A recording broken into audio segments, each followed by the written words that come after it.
അതിനുശേഷം ഇതുപോലെ തന്നെ വീണ്ടും പൈപ്പ് വെച്ച് ഇതിൻ്റെ മുകളിലേക്ക് വെക്കുക. വീണ്ടും ഒരു റിങ്ങുണ്ടാവും.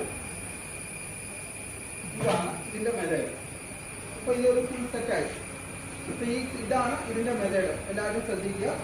പിന്നെ നിങ്ങൾ വീട്ടിൽ ഉപയോഗിക്കാൻ തുടങ്ങുമ്പോൾ ഒരു കാര്യം ശ്രദ്ധിക്കുക. ഉപയോഗിക്കാൻ തുടങ്ങുമ്പോൾ എല്ലാ ബക്കറ്റും കൂടെ ആദ്യം തൊട്ട് ഇങ്ങനെ വെക്കണം എന്നില്ല. ആദ്യം തന്നെ ഇതിന് എല്ലാം പാകമാകുന്നത് കൊണ്ട് തന്നെ ഇതിനകത്തെണ്ണം എടുത്ത് മാറ്റി വെക്കുക. ഇതിലേക്ക് ഇടാൻ തുടങ്ങുകയാണെങ്കിൽ ഇത് മാത്രം മൂടി വെക്കുക.